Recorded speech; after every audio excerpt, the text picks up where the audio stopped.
What do you want to talk about? Wrestling! And here! Wrestling? Why? It's wrestling. It's wrestling. Why? Why? Why not? Yeah, why not? Oh boy, oh boy, oh boy, oh boy, oh boy. Why not? Why not? It's fake. Fake? What the hell are you talking about? Fake? It's not fake. Fake. Wrestling's not fake! Okay, wrestling.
Hello, ladies and gentlemen. Welcome to Wrestling Gold Friday Night. Here we talk about the good old days of professional wrestling, back when wrestling was wrestling and wrestling was real, because damn it, it is still real to us. How's everybody doing this Friday night? Hello, Karen Poole, already in the chat. So yes, I am here live and living color, baby, if you will, for a little Wrestling Gold Friday night. Let's start things off with, hey, let's open up a cold one. Unfortunately, I don't have a cold beer. Just I have a cold, somewhat, couple of sips drinking Coke. So, cheers to all those hardworking men and women who worked hard all this week, and all those hardworking men and women that got to work tomorrow. Cheers.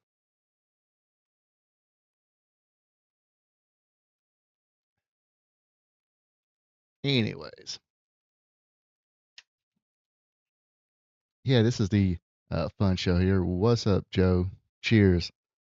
Yeah, share along too if you're live here in the chat. Share along any memories you have of anything I talk about this evening, or sometimes we just get off subject a little bit, start talking about other stuff. Sometimes taking a little deeper dives into other promotions other than what we're going to be watching tonight. Sometimes we do that. But yeah, also share with us what you're drinking this evening. Is it Coke? Is it Pepsi? Any soda, club soda, Jack Daniels, beer, what kind of beer, what kind of scotch, what kind of whiskey, margarita, whatever. On the rocks, frozen. It don't matter. We just want to be nosy. Or just be friendly like Karen Poole and Joe King has. And say hello. Karen Poole is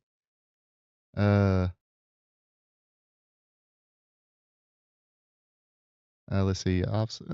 No, sometimes it's my fault because I just, start rambling about stuff. Babble is sometimes I babble like some of the people like to call it in the South. Let's see. Karen Poole, she's having Mountain Dew and vodka. Hey, not judging. If that's your if that's your drink of choice, I'm not. I don't like clear liquids like vodka and gin. That's not in my bag, but not in my medicine cabinet. But I know you like that shit. Let's see what else. But yeah, that's what we talk about. So yeah. Also, if you just like hearing regular dude talking about the sport of pro wrestling, hey, that's what I do. All invited, dudes and dudettes, come along, talk about the sport. Just having a good time, talk about uh pro wrestling like tonight, the classic stuff, the old school stuff. Uh, might learn something. Sometimes I learn stuff when I read stuff and look up uh things that went on. Even before I was born, I was like, oh, I didn't know that. Or sometimes, oops. And sometimes I rediscover things like, oh, I remember that, but didn't know the ramifications of it. So always a learning experience. Again, if you're not watching this live, you can always watch this anytime you want to. Just click on it and join in the comments. Share a memory, make a comment of any kind, say hello. It's all cool right there. And also don't forget to click that like button. And if you're not a subscriber yet, be a champ. Hit that subscribe button. It is all appreciated. Also share with friends and family. Share with many people. Um, let's see what else. Yeah, I'm actually one of those people that's got to work a little bit tomorrow, but not too long. So I'm cool with that. What else can I ramble about? Yeah, I think everybody's here. Actually, I think I'm a little late this evening. Had to kind of get everything situated around, finish dinner and all that good stuff because I'm not having my good old Friday night spaghetti like I do after every one of these shows. I mean, I guess I could, but microwave spaghetti, microwave lean cuisine, or Stouffer's spaghetti, even spaghetti. Well, I mean, well, I guess you can microwave spaghettios, but nah, and not this guy. Not this guy. I tried that microwave spaghetti once. Was not good. Not good. Not good at all. It was bad. It was bad. Microwave spaghetti's bad. Stouffer spaghetti's bad. Anything in the microwave bad. Now the lasagna ain't that bad.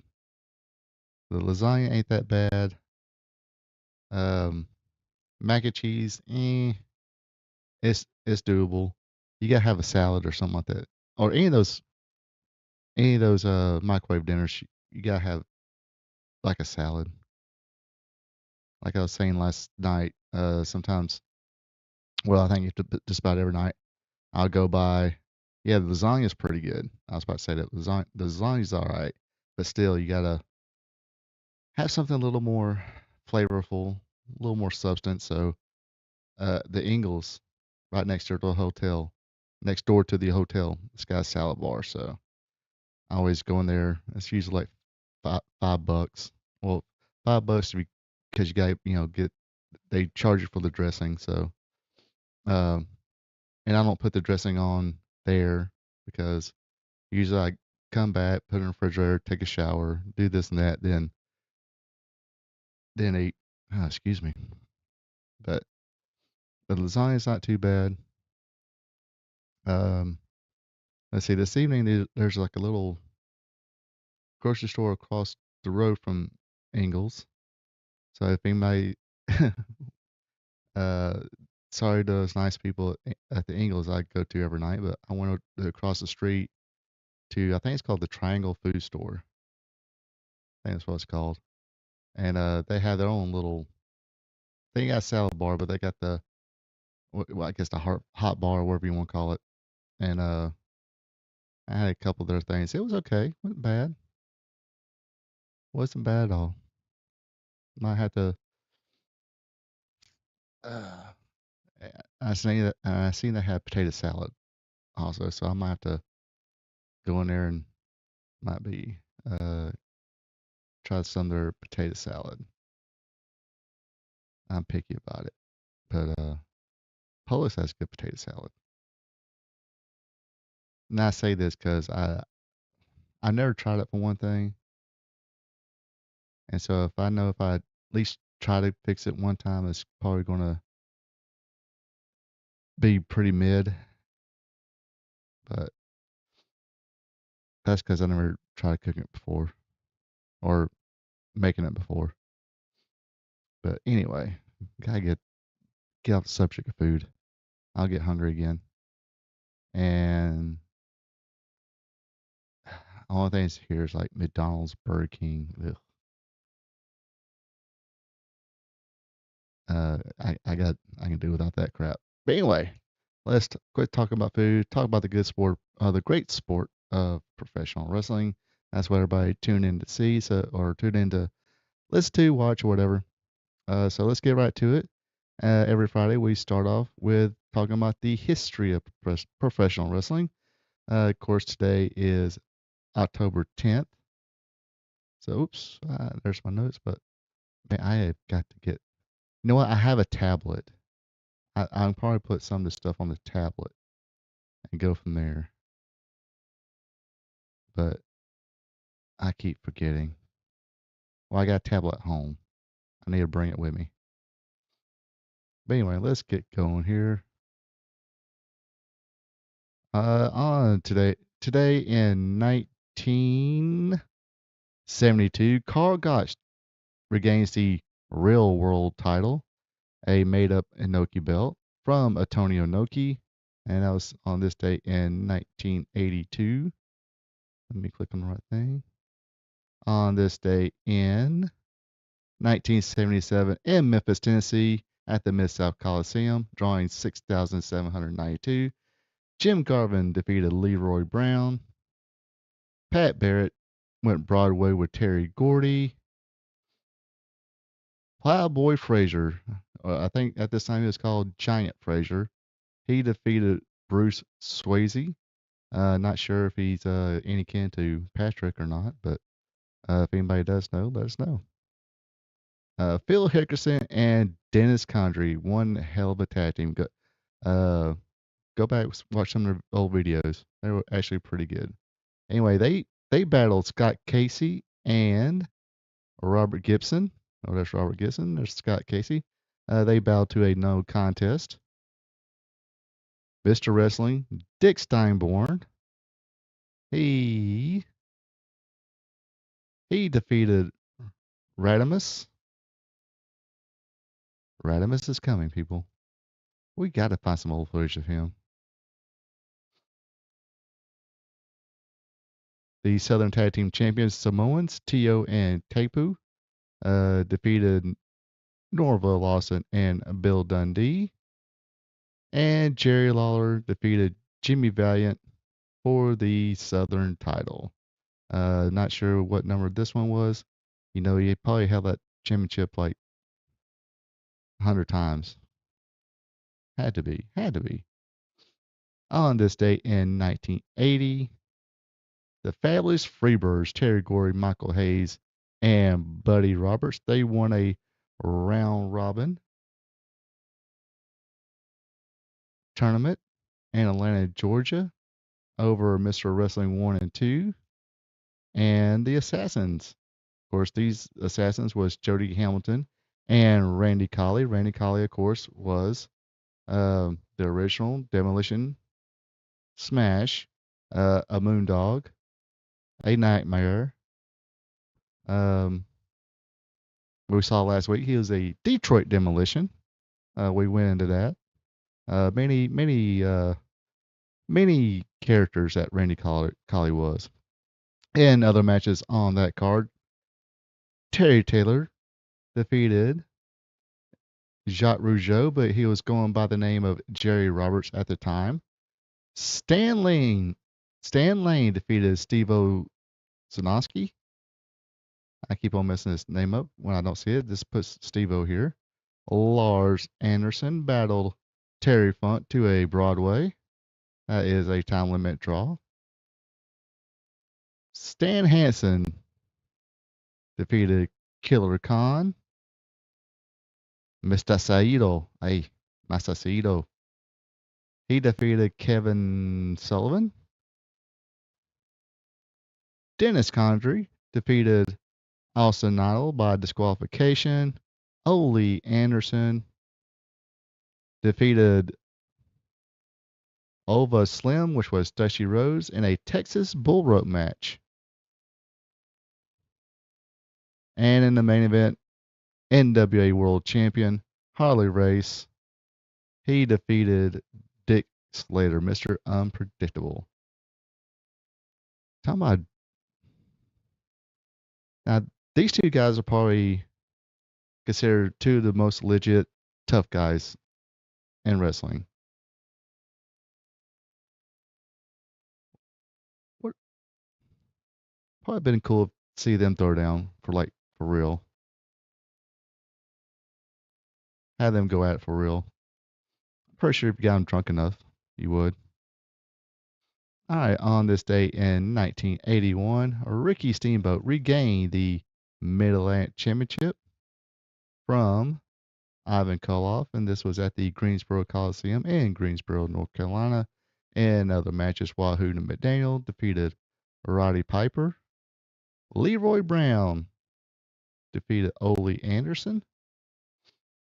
Sergeant Slaughter defeated Sweet Ebony Diamond. Sergeant Goulet, as he was called at the time. Sergeant Jacques Goulet, he defeated Tony Anthony. Ron Ritchie defeated Rick Harris. Of course, Rick Harris will grow to become Black Bart. And Don Carnell defeated Mike Miller. Mike Davis defeated Tony Russo. On this date in 1983, Daisuke Masaoka was born. On this date 1986, the Crush Girls, they defeated Dump Matsumoto and Bull Nakano in a tag league tag league of the best, I believe it's called. It's for the All Japan Women's Wrestling. Back at the time, like I said, if you enjoy women's wrestling, check out All Japan Women's Wrestling during 85, 86, 87. Pretty good stuff there. They really lay their stuff in and look pretty good. Some pretty good matches from what I've seen at the time. On this date in 1987, same tournament, different time. The best in league for All Japan Women's Wrestling. It was Chiguse Nagawa and Yumiko Hara defeated Asako Uno and Yakura Omori in the finals. Also in 1987, Skade debuted. On this day in 1993, Smoky Mountain Wrestling presented Parade of Champions in Johnson City, Tennessee at Freedom Hall, drawing 969 people. Not a bunch of visuals on here, if any. So I'm just going to run down the card. Dirty White Boy, Tony Anthony, pinned Tim Horner. Bobby Blaze defeated Chris Candido to win the Smoky Mountain Wrestling U.S. Junior Heavyweight title. But the Bullet Bob Armstrong defeated Killer Kyle. Smoky Mountain Wrestling Tag Team Champions, Rock and Roll Express, defeated Scott Armstrong and Steve Armstrong, battled Scott and Steve Armstrong to a double countout. Smoky Mountain Wrestling Champion Brian Lee defeated Tracy Smothers by disqualification. Rick and Scott the Steiner Brothers defeated the Heavenly Bodies by disqualification.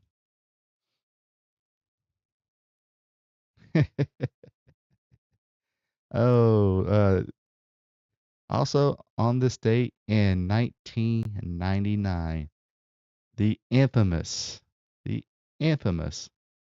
Heroes of Wrestling pay-per-view took place. Yeah, let's a lot of like I said, this pay-per-view lived in infamy. Basically it was trying to come together a bunch of uh, supposed heroes of wrestling on a pay-per-view, and what what could go wrong did go wrong. Um, let's see.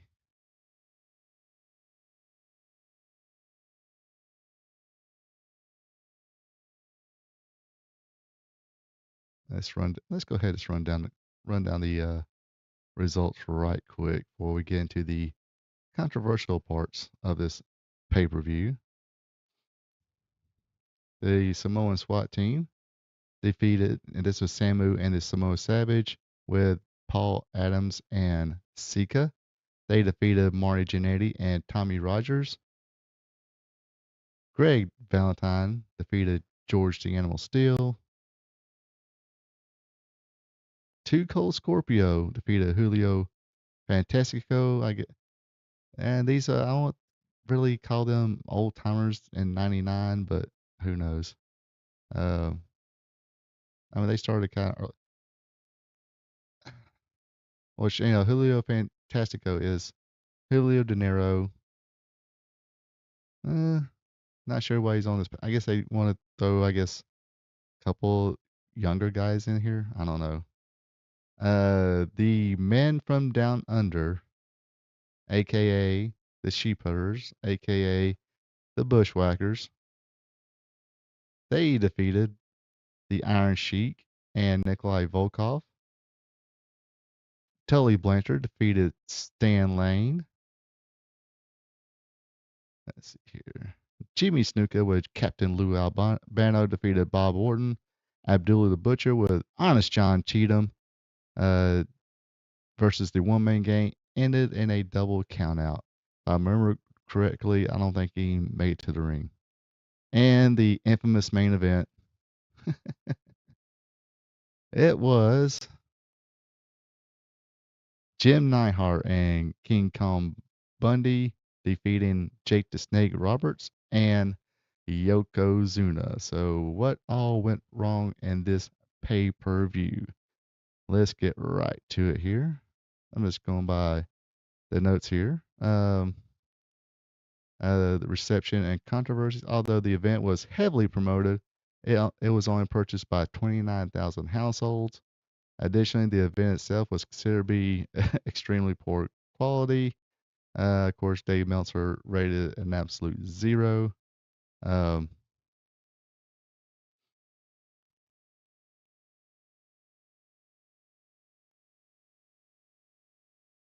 Even PWI insiders Mike Johnson called it one of the worst pay-per-views ever.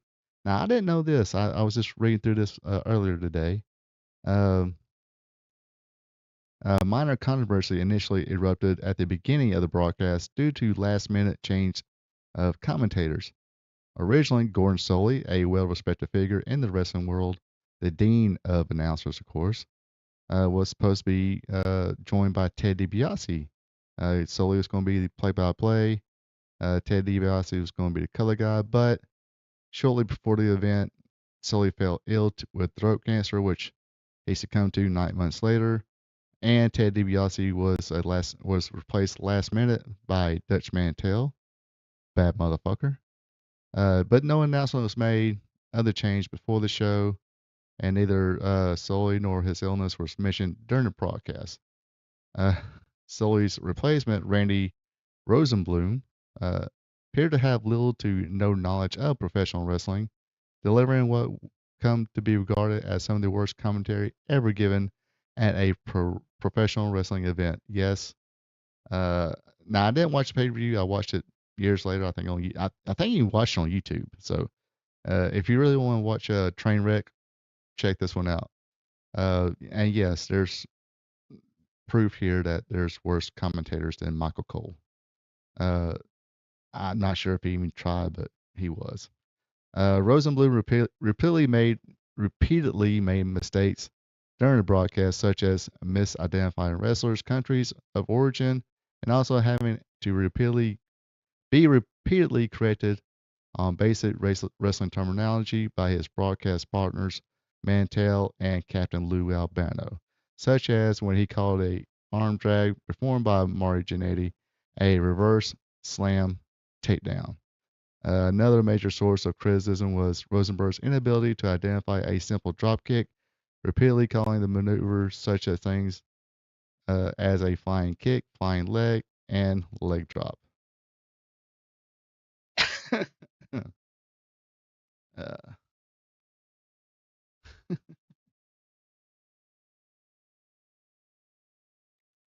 so now we all know that Jake Roberts, he's gotten in a better place in his life right now, but at this time he wasn't.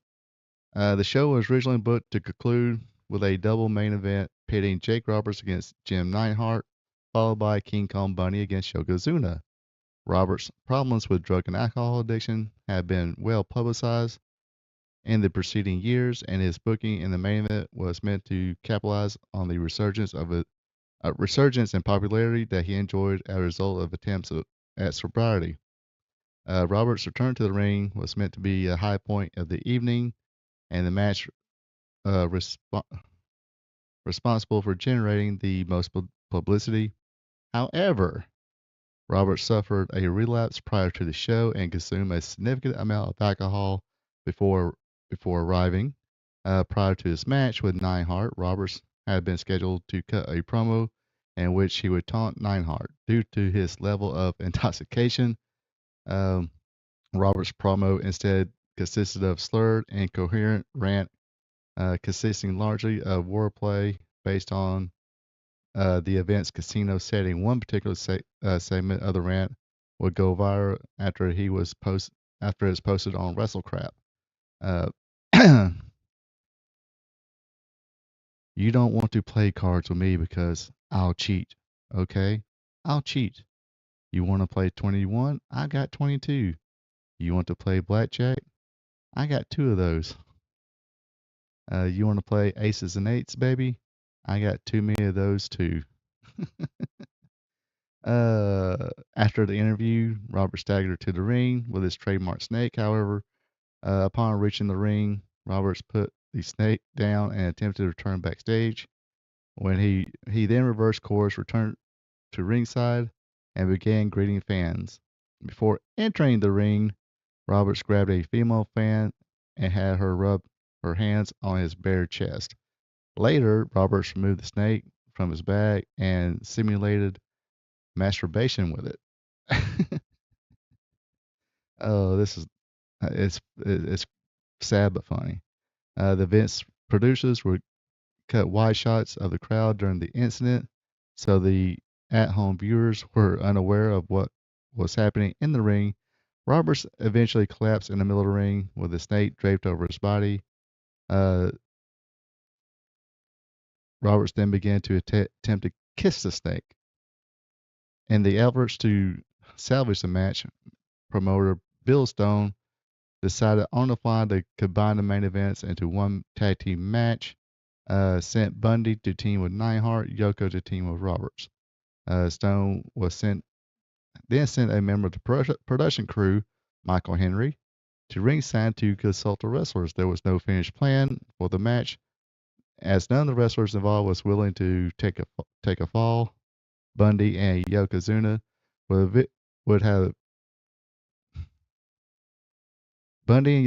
had even had it written into their contracts that they could not be pinned or submitted. Bundy pinned Roberts after hitting him with a splash after Roberts had staggered in the ring and fallen around the ring several times, despite Roberts not being the legal man of the ring. Yokozuna and Henry attempted to salvage the event with Roberts' reputation by trying to goad Roberts into attacking Henry, making his behavior appear scripted. Roberts was too inebriated to realize that what was happening and remained oblivious to Yokozuna and Henry's attack.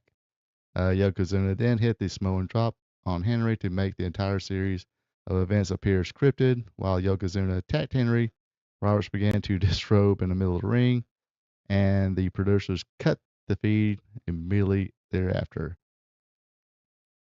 In 2019, Roberts played a role as a car dealer in the promotional material for the Casino Battle Royal match at AEW All Out, alluding to his Heroes wrestling appearance. He had completed a drug rehabilitation program with the help of fellow wrestler Diamond Dallas Page 5 years earlier. So, like I said, this is at the time this was Roberts rock bottom. Yeah, the worst commentary that's saying a lot, especially worse than Michael Cole. I mean, I'll give Excalibur a little bit of credit. He's not as bad as Michael Cole, but just as annoying as Michael Cole, though. But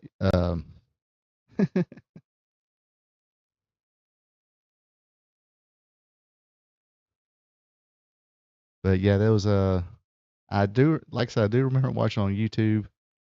Like I said, if you want to watch a train wreck, go right ahead. This is an event I would highly say don't watch. Don't go out of your way to watch it. Maybe if you're really, like I said, maybe if you're really bored and want to watch a train wreck, go right ahead. This was it. But like I said, I mean, even Stan Lane, Tully Blanchard, it was okay, but Stan was beyond retired at this point, so is Tully Blanchard. I think it might be a case where Tully Blanchard probably wrestled maybe a couple, maybe a handful of times, probably quite a few more times than Stan Lane did. I know there was a couple of um, fabulous ones from reunions in Music City Wrestling back in the I'd say about a year or two before this pay-per-view, but still, but yeah, it was bad, man. It's bad. It was bad, man. It was bad. That's all I can say. Michael Cole is still better than today's Tony Schiavone. Um, I don't know. Schiavone just, I think isn't he like head of talent relations in AEW now? Because sometimes when I hear Tony Schiavone's commentary, whatever passion he got back into wrestling, it seems to be, it almost seems to be is kind of getting drained out again. Kind of like the dying days of WCW. Sorry. Little, thought there was a fuzz on here. It could be just me. But you got Taz there. I mean, right now I think, well, heck, I mean, he doesn't do a lot of commentary anymore. On Dynamite, it's Taz, Bryan Danielson, and Excalibur. I mean, I'd rather have Tony Schiavone there than Excalibur. I mean, even if Tony Schiavone's there, those three guys, they just drown him out. I mean, hell, even Taz and Excalibur would drown out Tony Schiavone half the time. And sometimes they'll just sit there and be laughing at God knows what. It's like they're not even paying attention. It's like, damn. Anything for a paycheck, I guess. But yeah, this like I said, not the trying to think. Was there ever a worse pay-per-view? There's probably were, but not many. Not many. There's. See if I can come up with a scenario here. take every pay-per-view that's came out since the birth of pay-per-views. Here's the Heroes of Wrestling pay-per-view, as far as the ones I've seen. And here's the second worst one. So here's Heroes pay-per-view. Then here's the second worst pay-per-view in the history of pay-per-views. Just saying, that's just my opinion. And like I said, I did not see. I mean, I remember seeing it advertised. I think in the magazine or something like that. Probably either New Wave or Wow, Wow magazine. Maybe in PWI, one of those magazines as well. I seen it advertised, then just didn't think nothing of it. And I think this happened.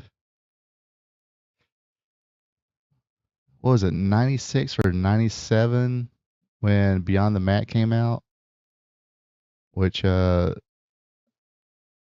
Jake's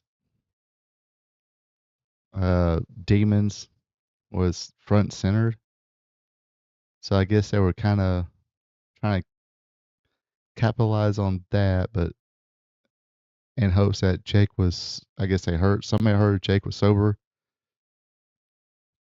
But like I said, what I read there, Jake relapsed, fell off the wagon again.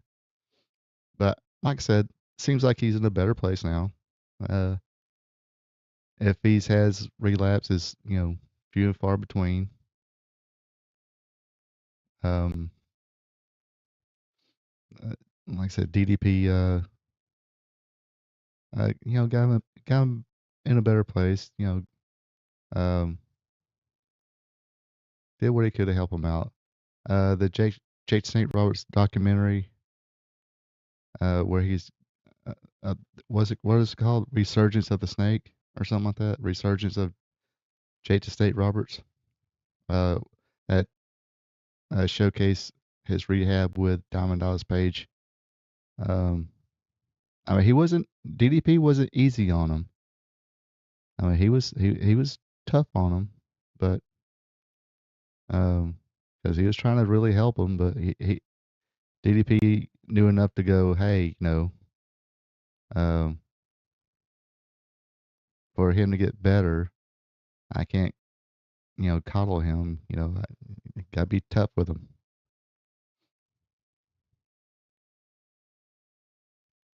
So yeah, there's a documentary for everybody to watch. I think it's on Amazon. It might be on Tubi as well. Heck, it might be on YouTube as well. Anyway, so that concludes today in wrestling history. How about a little watch along? Jesus Christ, people.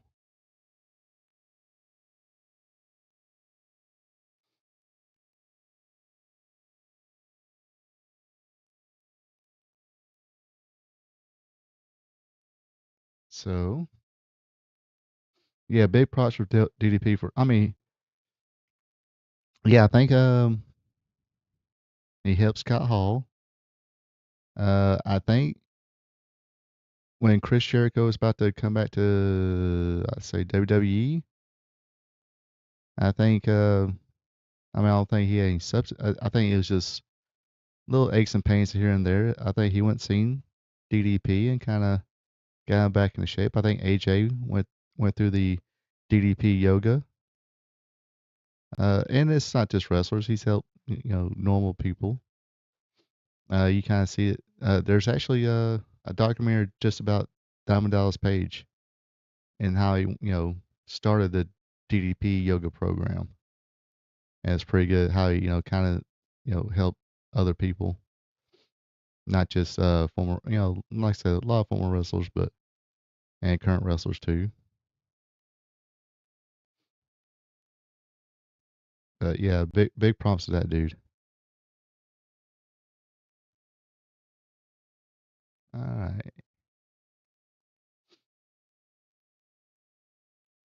So, our watch along tonight is Mid Atlantic Championship Wrestling from I think it aired on October 17th of 1981.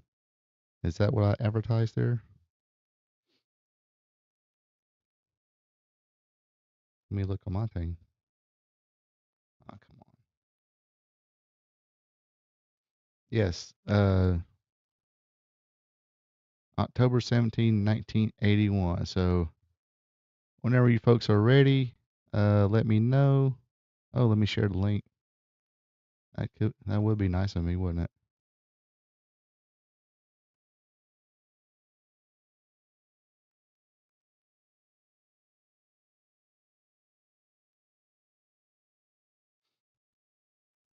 Let's see.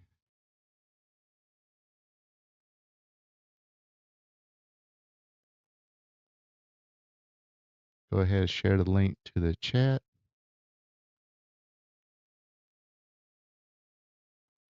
So whenever y'all ready, let me know and I'll press play.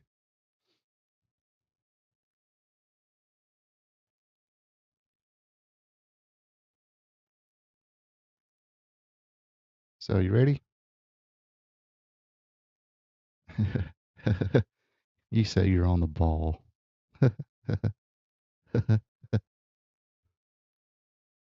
All right. So countdown from 5, 4, 3, 2, 1. Press play now. Yeah, I gotta make sure it's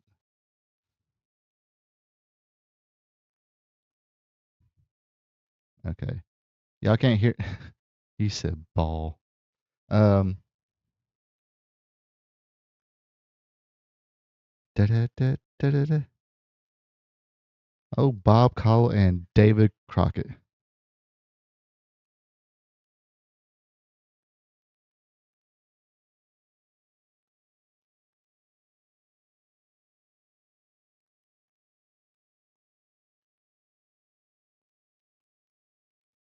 Jay Youngblood and Roddy Piper.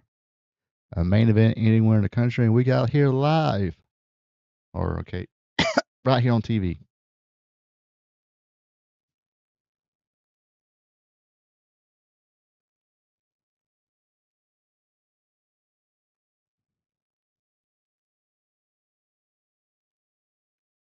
So I'm taking it David Crockett is somewhat just started at this point. He didn't get as boisterous until later, like he'd be more famous for. Now Bob Caudle is a respected play-by-play guy. I never. I need a. Speaking of Jake, there he is.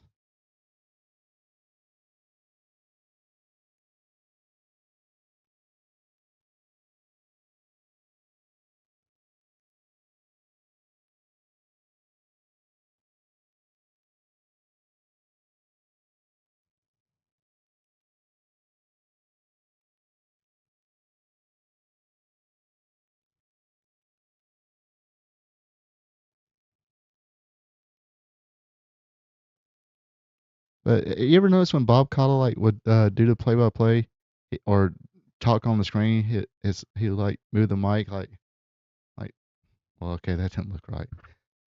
It kind of like move it away from something, kind of jerk it back and forth. I don't know if that was just a twitch or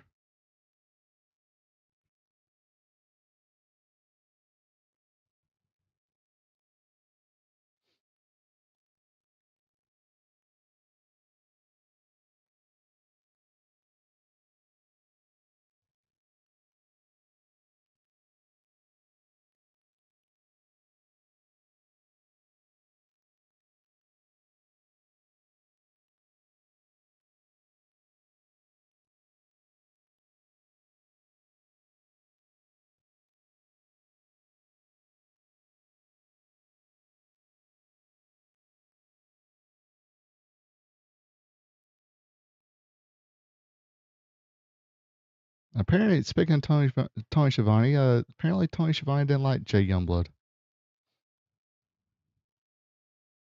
He's gonna slap him.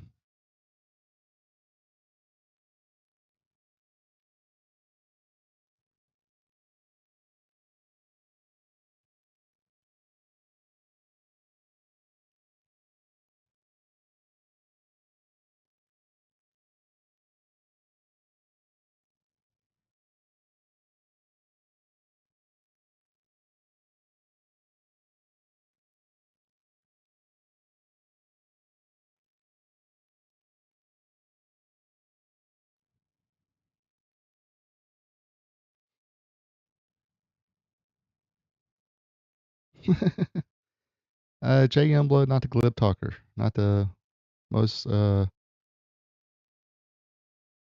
greatest talker I see. Speaking of which, Jay Youngblood, the Puerto Rican native.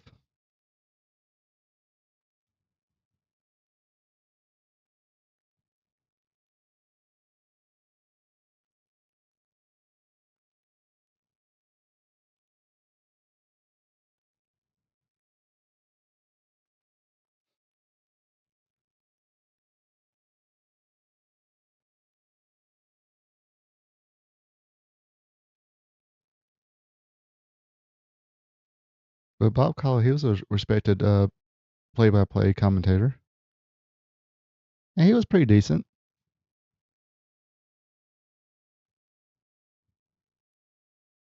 Da-da-da. I imagine this video play that was probably playing boy from New York City, but I think this is a WWE Network dub. Okay, maybe not.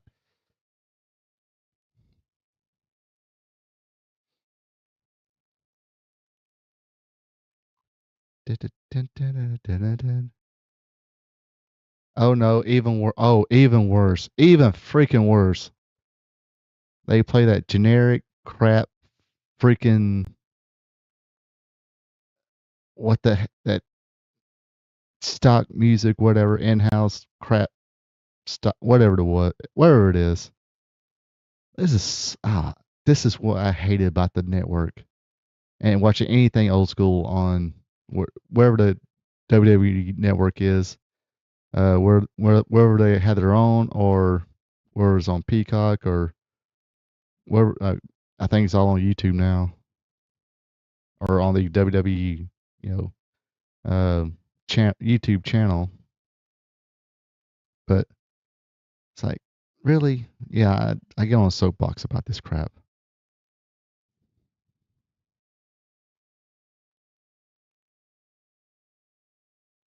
Yes, this is god awful, but at least we remember.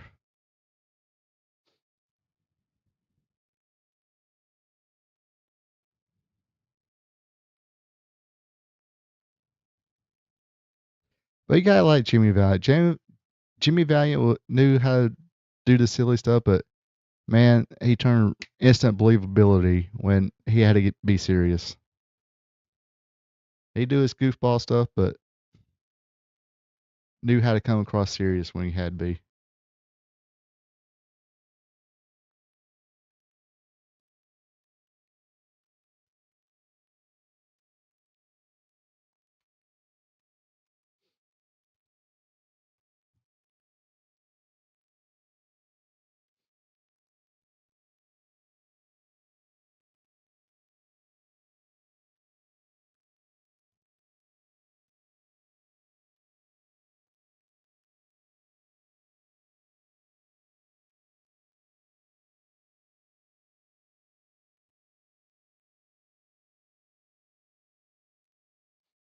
God, this music's fucking god awful. Yeah, Jimmy was cool as hell. We was part of the street peoples. Handsome, the Boogie Woogie Man and the street peoples, Paul Jones, we're coming right after you.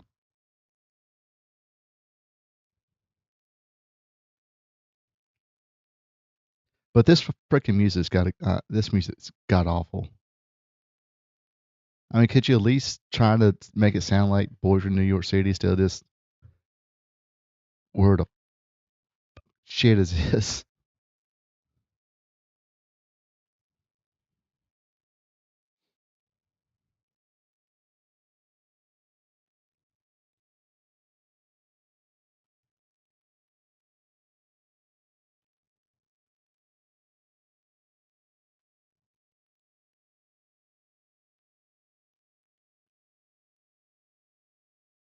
Jim Nelson. Jim Nelson was part of Sergeant Slaughter's little group with Sergeant Slaughter, Don Cornell, and Jim Wilson.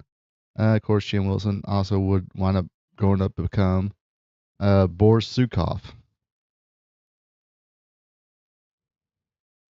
Part of the, I think it was a one-time one half the AWA Tag Team Champions.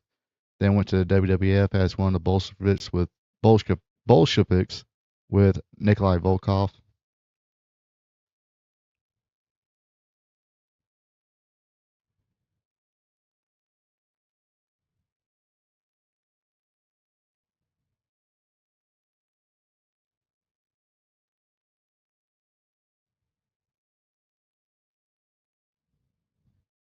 See, there's no characters like this on.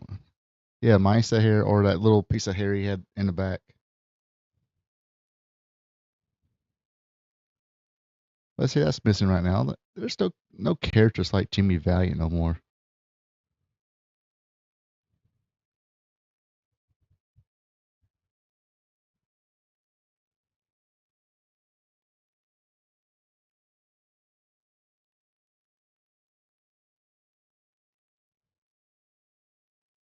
See, that's what I think. Because the rumor and innuendo is, Chris Jericho's AEW contract is coming up, and I think he's said he's would be interested in talking with the WWE about coming back, and that's what they should bring back Chris Jericho as, kind of like a boogie woogie man, Jimmy Valiant type gimmick. I think Jericho pulled it off since he does have his own rock band, and he almost kind of did it one time when he was a Ayatollah rock and roller.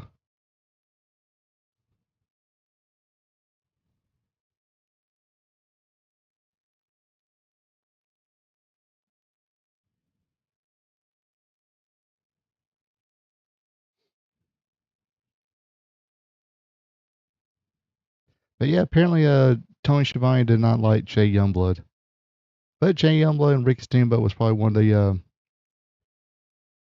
um very popular tag team in the Mid-Atlantic region. Yeah, fun characters, but had edgy characters, edgy feuds. Yeah, and we mean edgy. None of these edgy feuds had anything to do with threatening to throw a Molotov cocktail at anybody. So ridiculous.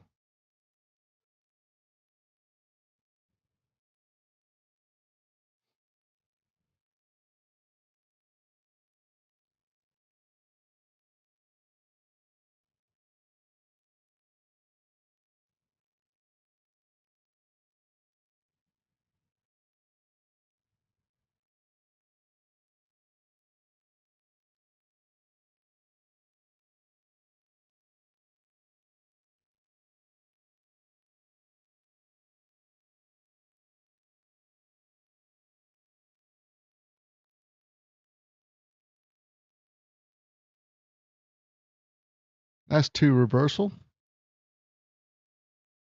Yeah, back in the day, they threw just powder. That AEW actually tried to do that.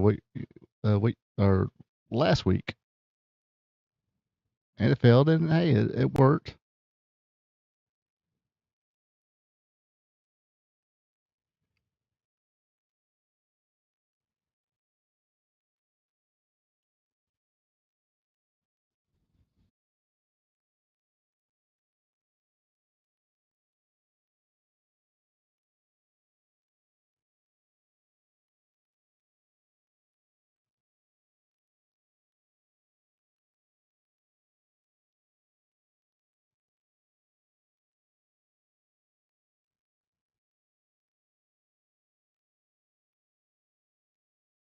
And for whatever reason, crowd liked Jay. I mean, tell by the studio audience, they liked Jay Youngblood. Nothing piped in, just a crowd saying, "Hey, let's go Jay, let's go Jay."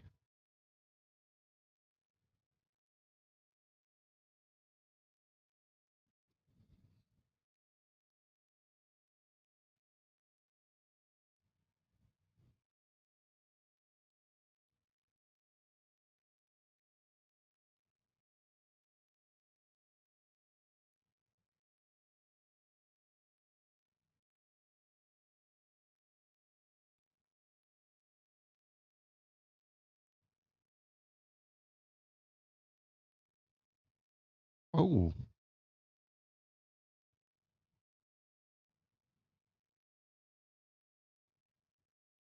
now hey, I mean, give these guys some credit, man. They're going freaking at it.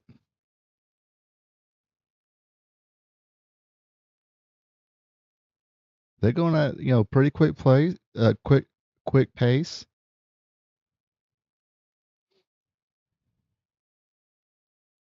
Uh-oh.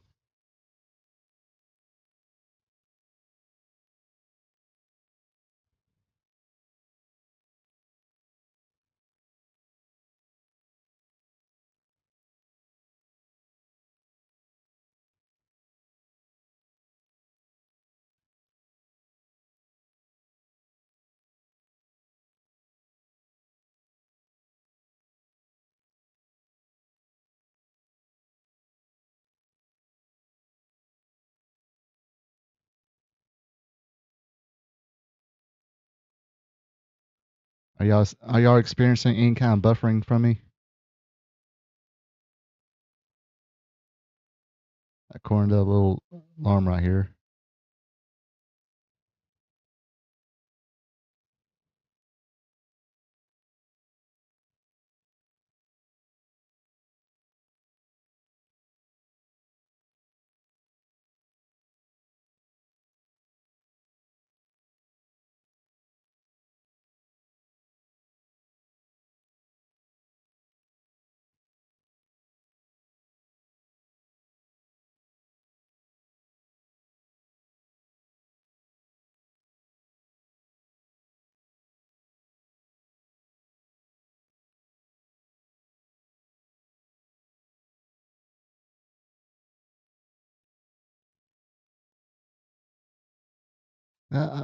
This has been one hell of a match so far.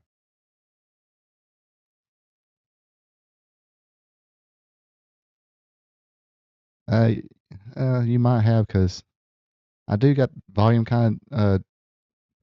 I got just barely enough to I can hear, but I do got this AC unit going too. Yes, I know. I'm wearing a raggedy old hoodie and I got the AC on, but not high or not low. I mean, if I didn't have the AC on, it'd be just stuffy in here. That's all hotels though. They're all pretty stuffy.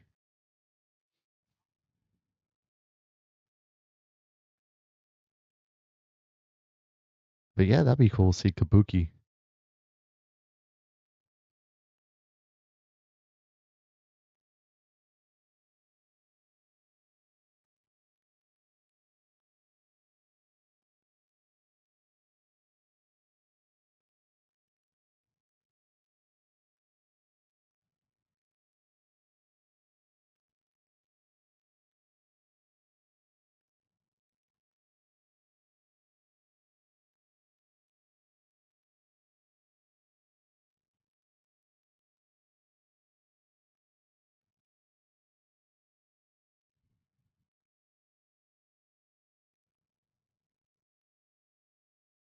There you go.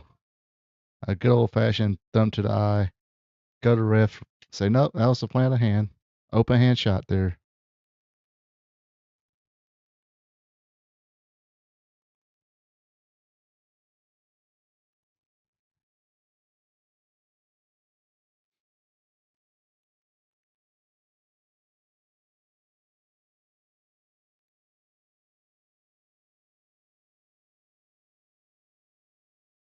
Oh, cool.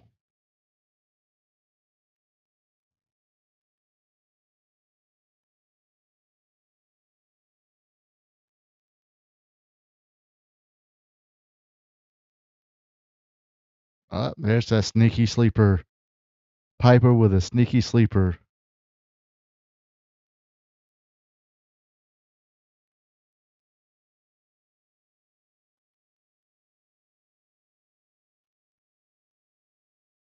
Oh, there's one.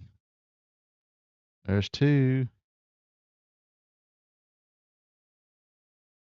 Right. Okay, I guess we're not going to count that first one.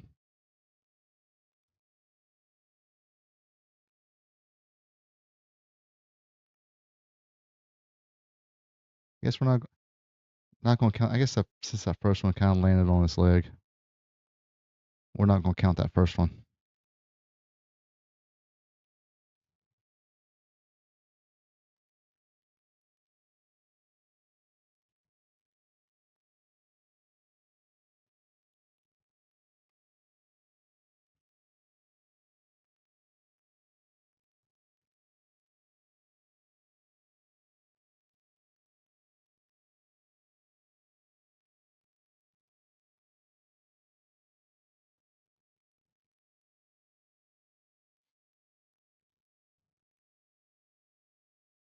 Oh,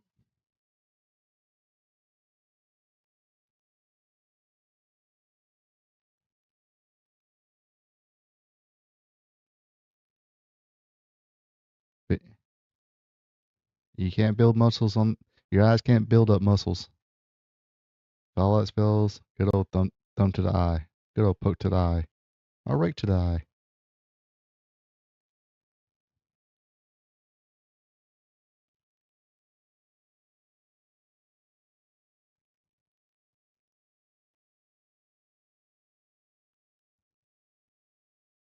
Oh, double noggin knock.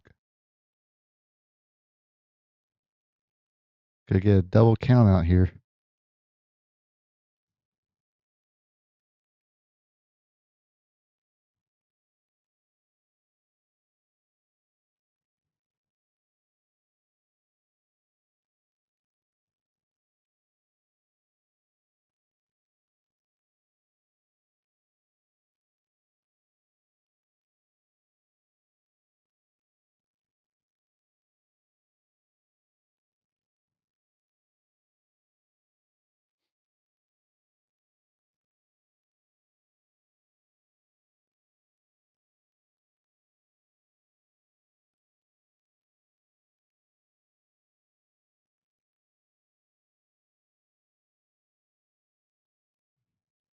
So close.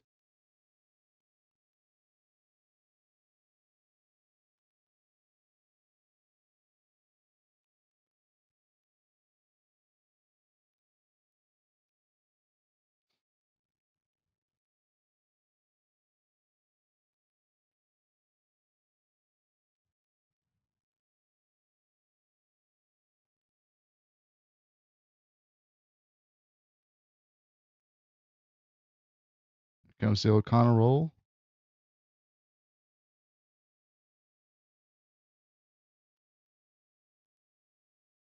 Man, I gotta say it again, man. This is a hell of a match here.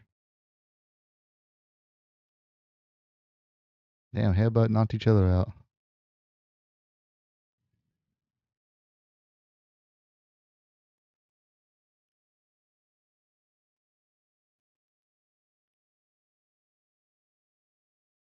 So we went a Broadway. I mean, it was a 10-minute draw, and it was a kind of a fast paced 10 minutes.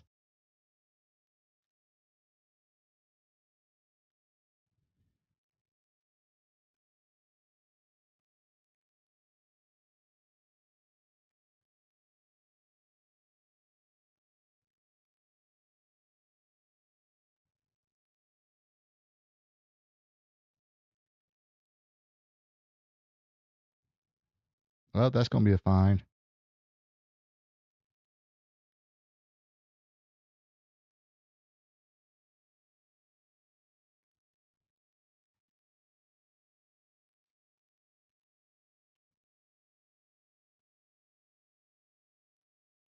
Yeah, this was definitely a good solid match, and guess what? It was a star versus star, went Broadway, and you get this attack at the end. Guess what? People watching at home, people watching in the studio, they're like, "Hey, I want to see more of this." So they would. This is the kind of stuff they would show to get people to buy tickets to the arena shows. Because so I don't know what particularly happened after this. They might sit there and go, "Hey, this week in Greensboro, North Carolina, we're gonna have Jay Youngblood and Roddy Piper go at it, and it's gonna be a 15-minute uh, time limit match."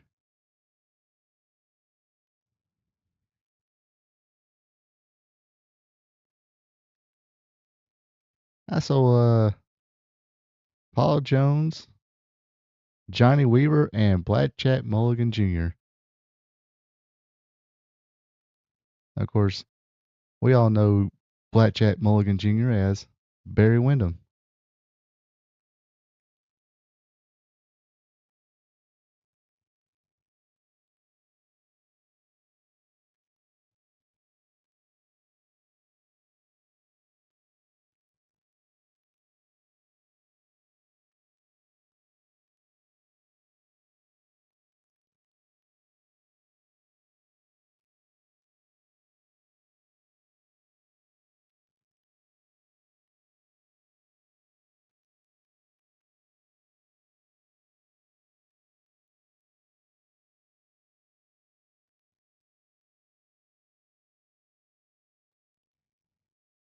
What the tall guy with the trucker hat?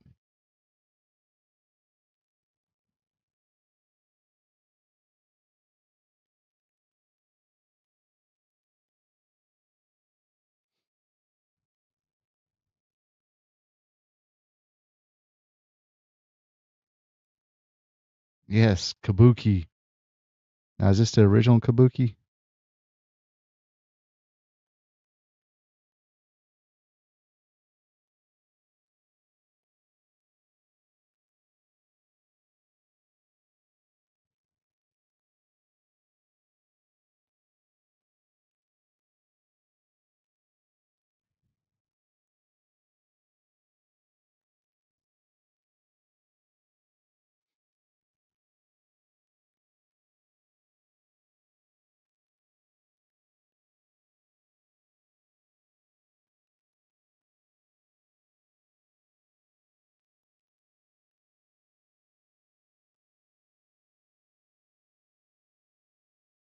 Okay, this ain't the original Kabuki, I don't think.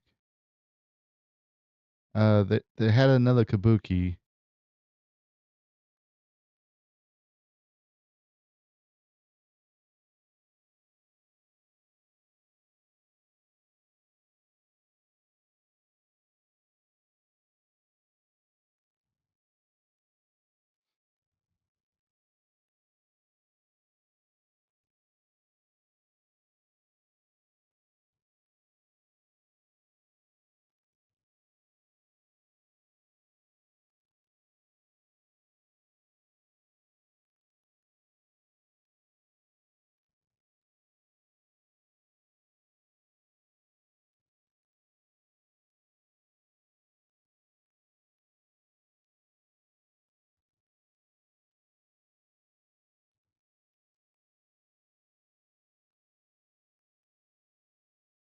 Nah, that's not a Kabuki.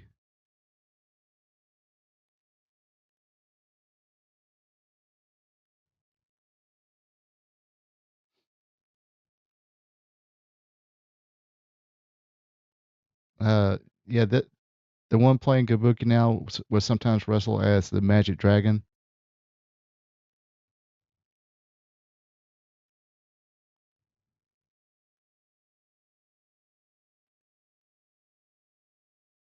Uh, Katsuro Sonoda. This is this version of Kabuki, not the original Kabuki, whose name is uh, Akisha Mira.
There's a legend right there. There's a man.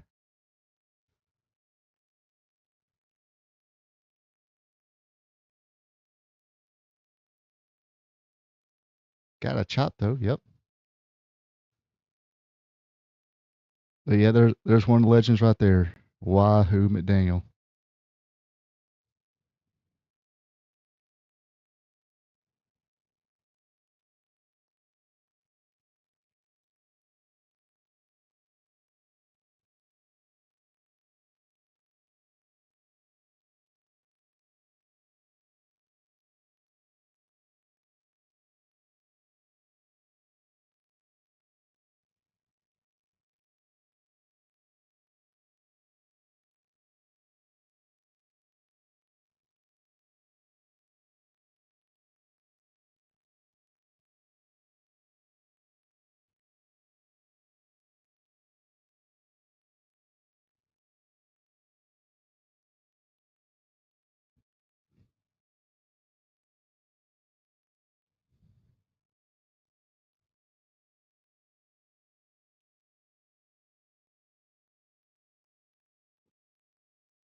Yes, sir.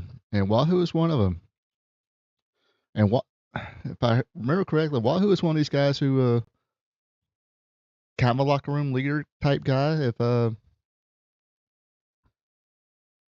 mean he'd stick up for the boys. You know, it's like, hey, you need to pay this guy. If if he heard somebody got kind of stepped on the payoff, hey, he speak up for him.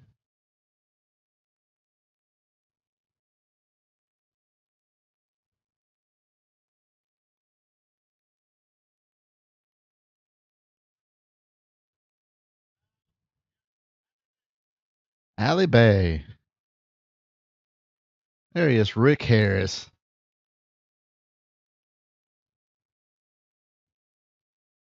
Bad Leroy Brown. Nah, that's bad Leroy Brown.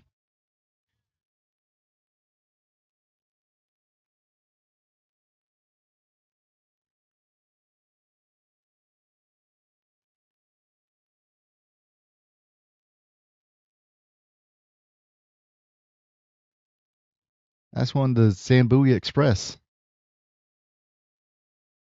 No, that's one of the Zambui Express, man.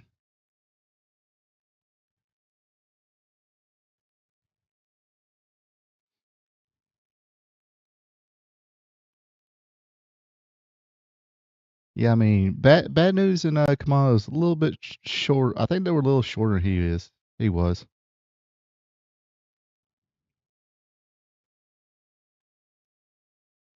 There's dadgum Ricky Harris, who would dadgum be uh, Black Bart. Dadgum it. By God, dadgum it. He's choking old Leroy Brown, bad Leroy Brown. He's gonna give him a dadgum punch to the gut, dadgum punch to the jaw. Oh, dadgum! Here comes Leroy Brown, and there goes dadgum Ricky Harris falling on his back.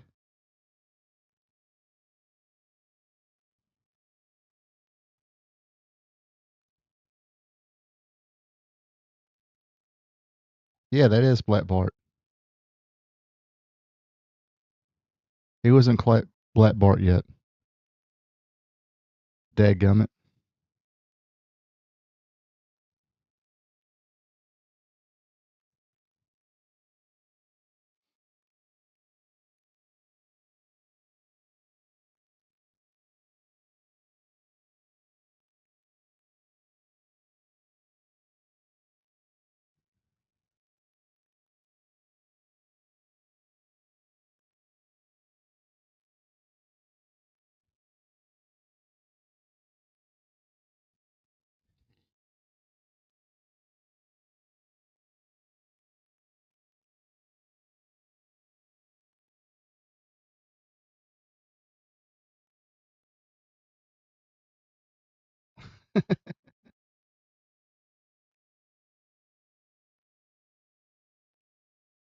Now this of course was pre Zambui Express.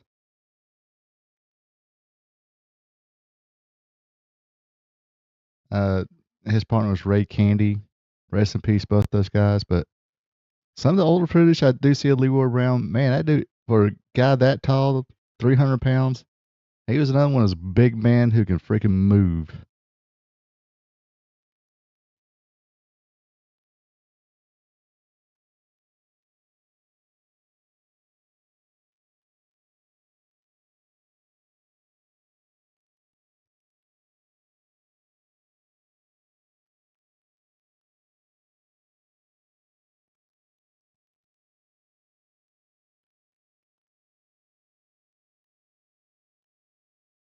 Oh, Allie Bay. We've seen him a few times in our watch-alongs.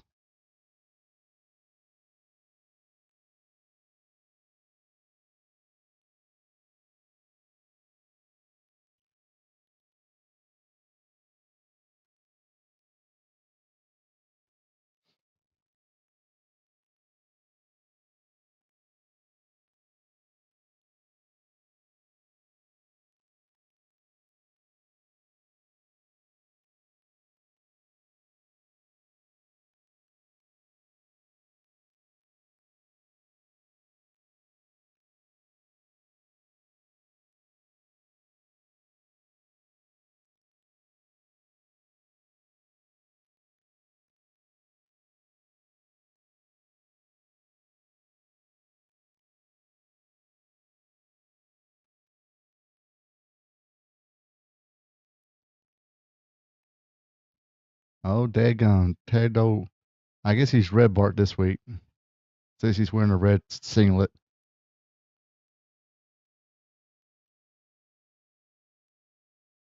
A big splash. That's it. 1, 2, 3.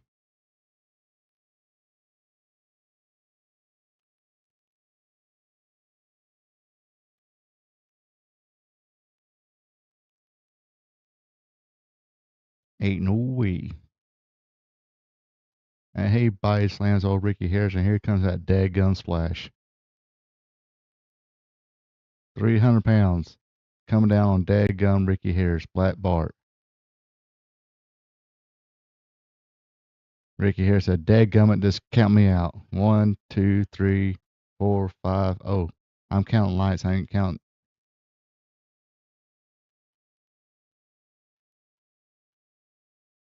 Who's this slap dick?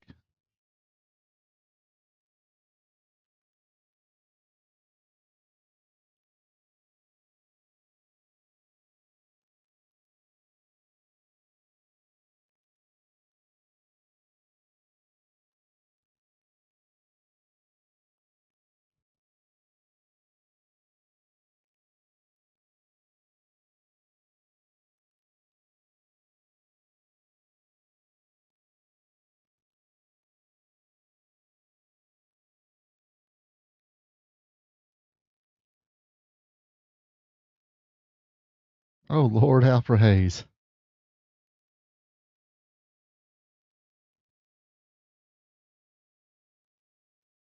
Yes, a series of violations in a splash. Dadgummit.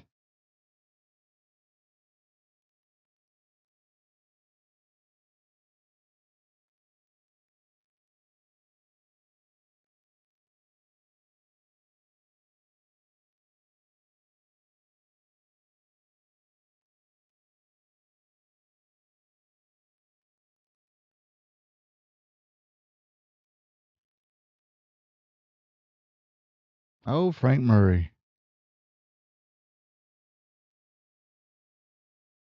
That could be, yes, that could be him. Easy Slapowitz.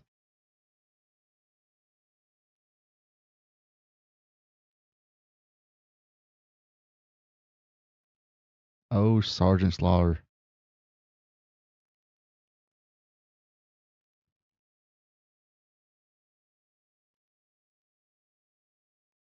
This is way before G.I. Joe, Sergeant Slaughter.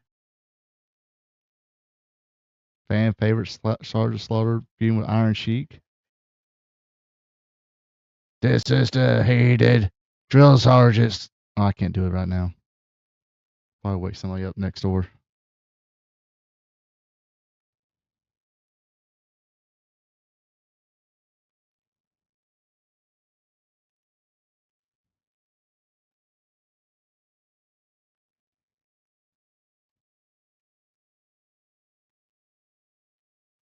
Yes, Sergeant's laughter. Oh, God dang.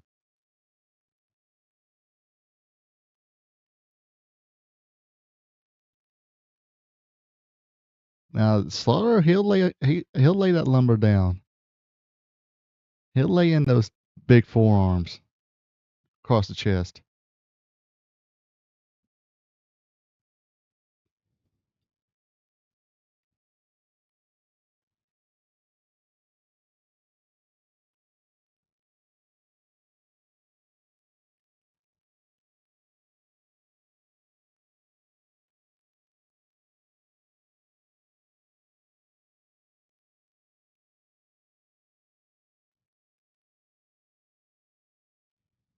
Oh yeah. Well, you kind of had to, in this kind of a setting, I'm pretty sure they had to lay him in a little bit. I mean, especially if that, when the camera was like close to you. God dang. Damn, Nor took his head off. Oh, that's it. The Cobra Clutch.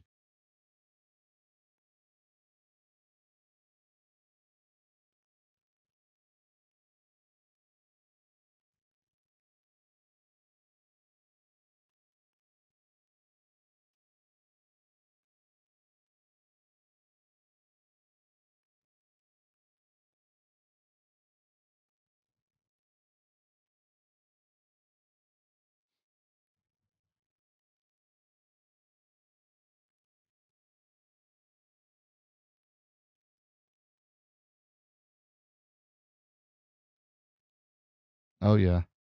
God dang.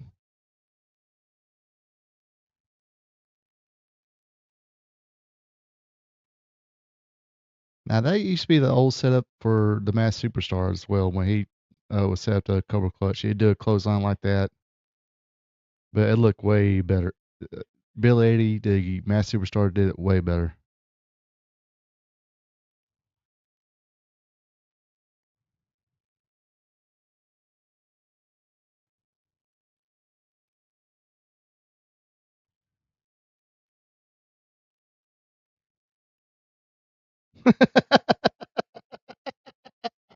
Okay, we can't let him live that one down. The United States champion of the world.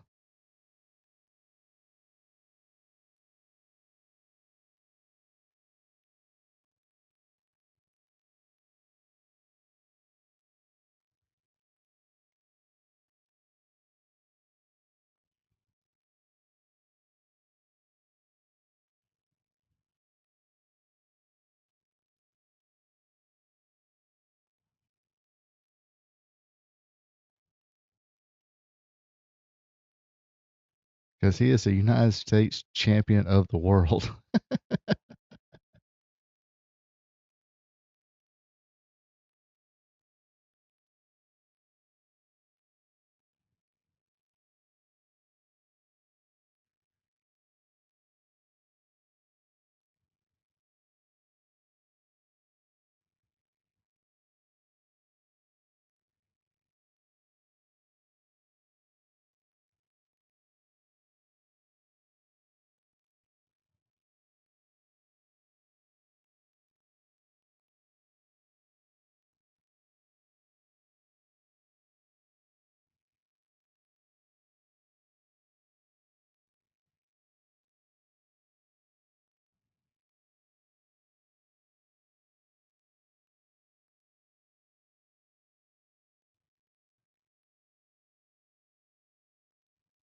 Ah, there's a man right there, Ole Anderson.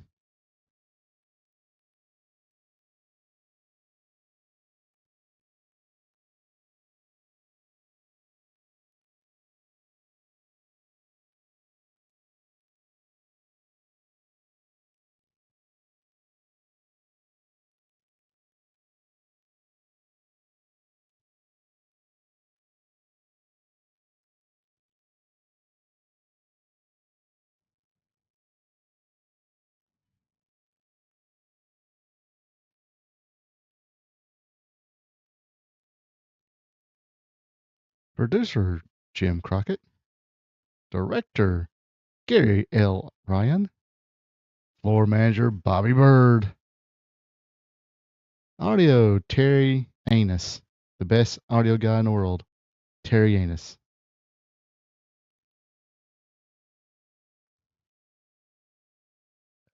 Damn good show.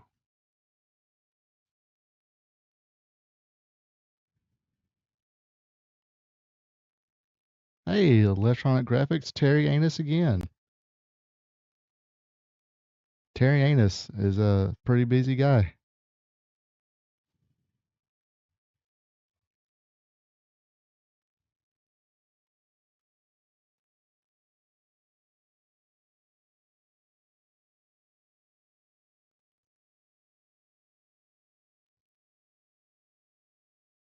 But yeah, that was a good show. I mean, damn that Jay Youngblood Piper match, man, that was a damn good solid match right there. And I think a match like that can hold up today if they knew what they're doing. They all don't need to be 30-minute matches.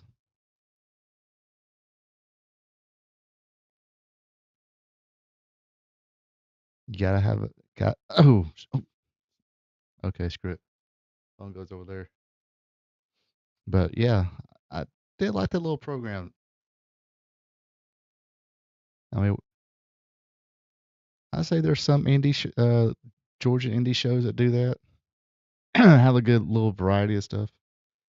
Southern Fried's pretty good.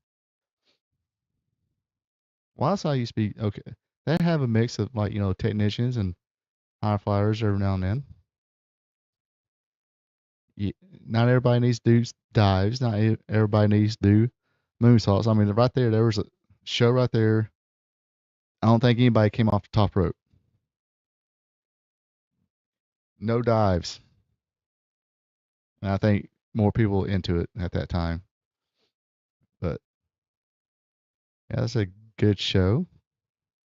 Damn good show. I mean, all these territories are. I mean, sometimes they have a little decline, but then they know how to bounce back. But can't really have that anymore. You gotta have a lot of money, a lot of patience.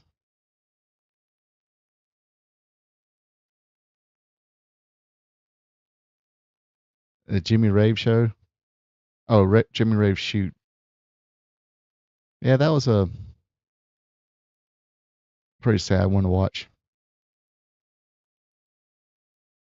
Ray was a heck of a talent.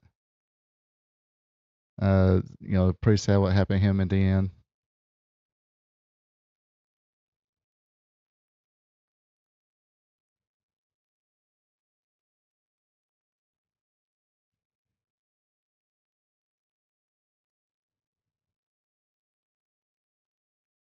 But remember some of his last shows the last shows he would perform before I guess he moved to Philadelphia for a while or um, after Southern Fried, I guess. Watched him there. Yeah, I mean, even though he wasn't probably in the best physical shape, he still outworked everybody.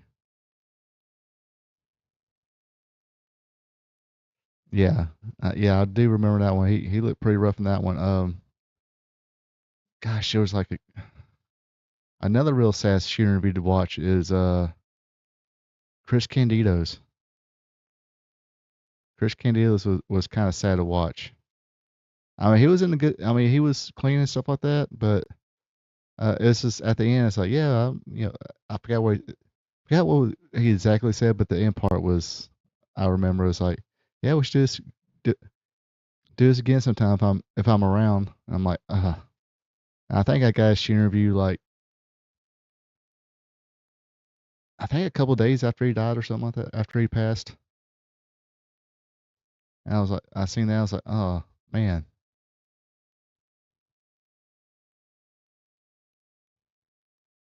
And that was kind of a sad watch too. The Dark Side of the Ring of him and Sonny, or him and Tammy Fitch, whatever her name is. bitch.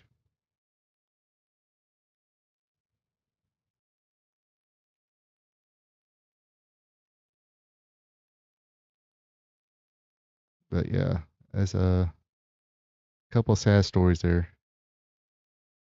And the bad thing about Chris Kennedy was trying to, it was, he didn't OD or anything. He was, uh, he was clean. He just had a leg injury and caught an infection, and I think it was just a staph infection.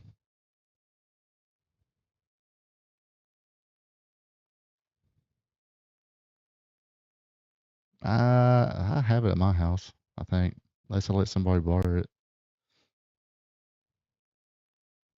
But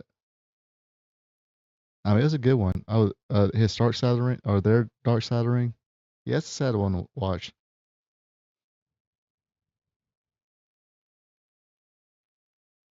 So yes, homework this week, boys and girls.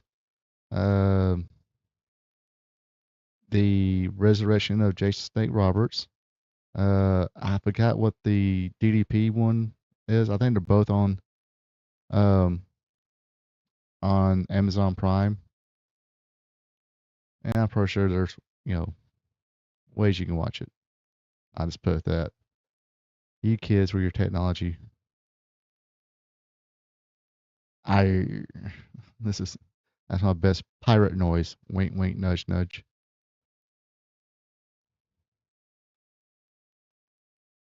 Anyway, I hate to cut this short. I feel like I can sit here kind of talk about old shit all night, but uh, like I say, I am away. I need to kind of call it a night here, get things packed up, and ready to head out first thing in the morning. Thank goodness. Um, just gotta pick up some samples and do some stuff around the office, and then I get to go home. And yeah, I forgot what it is on Amazon Prime. I forgot what it's called. I forgot what it's called though, and I just threw my phone somewhere. Hey, there's Google right here in front of me. Uh, oops. I think it's called like Relentless or something like that.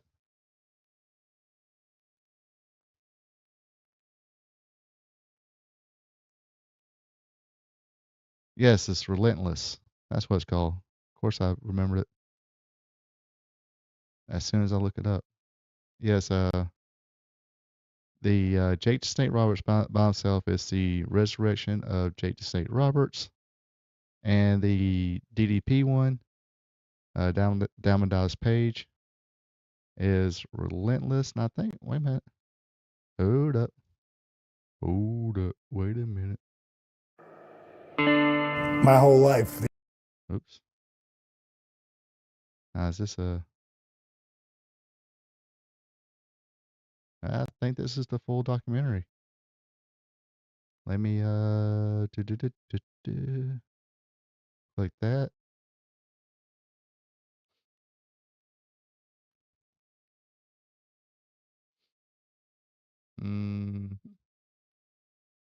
Back on this one. Yeah, yeah, Raven's got Parkinson's now. But anyway, the DDP Diamond Dallas Page documentary, it is on YouTube, so there's the link to that one.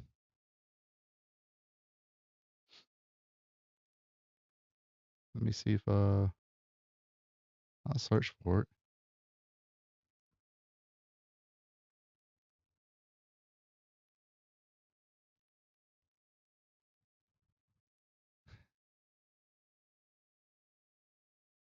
Let's see.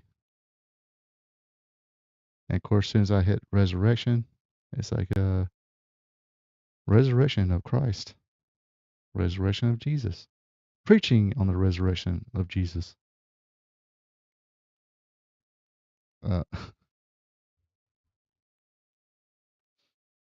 Okay, here we go. Let's see if it's on here. Nope. Wait a minute. Actually,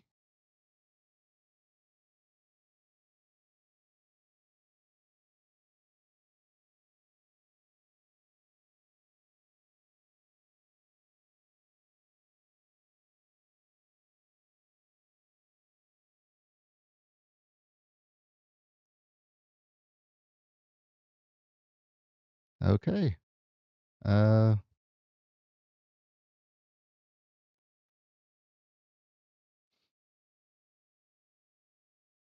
for you fans out there, here is the Jake Roberts Resurrection documentary.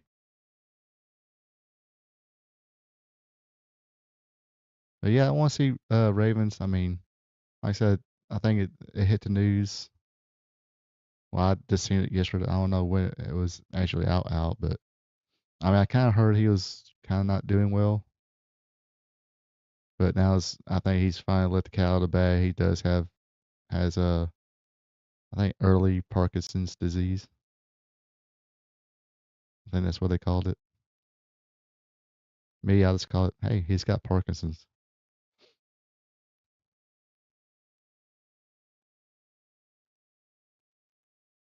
I think he was doing like a interview with that James guy who hosts the story time with Dutch Mantel and the one with Stevie Richards. He said he did one with him, but didn't release it because I think he finally did release it, but didn't release it because couldn't really understand Raven or anything like that. It seemed like something was wrong. Then, like I said, I mean, of course, this was a few months ago, and but now he's let the cat out of the bag that he does have Parkinson's. And I think he pretty much blames it on the lifestyle he led.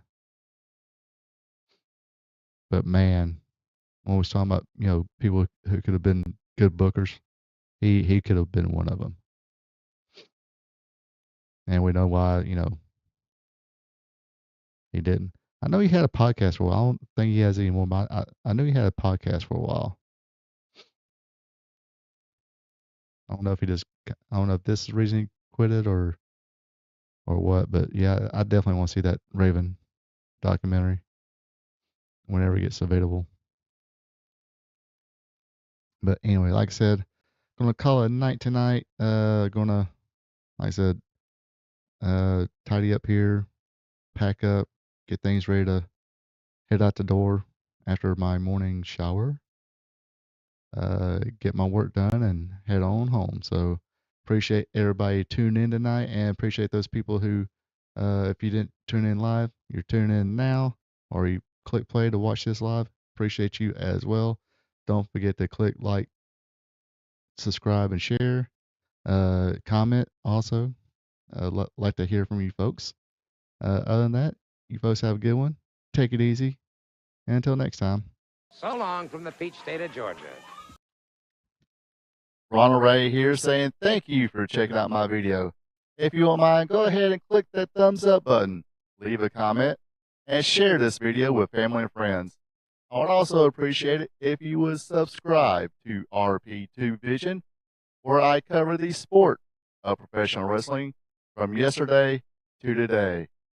Now don't forget to click the notification bell as well, so you'll be notified when my other weekly content is available, like Wrestling Trivia Tuesday, WWE Raw Recap, and AEW Dynamite Recap. I also have 2 live streams. Every Thursday at 8 p.m., it's Spot Show Live Stream, where I discuss the latest news in professional wrestling. And on Friday nights at 8 o'clock p.m., it's Wrestling Gold Friday Night, where I discuss the good old days of professional wrestling. When wrestling was wrestling, wrestling was real because it's still real to us. Folks, have a good one, and take it easy.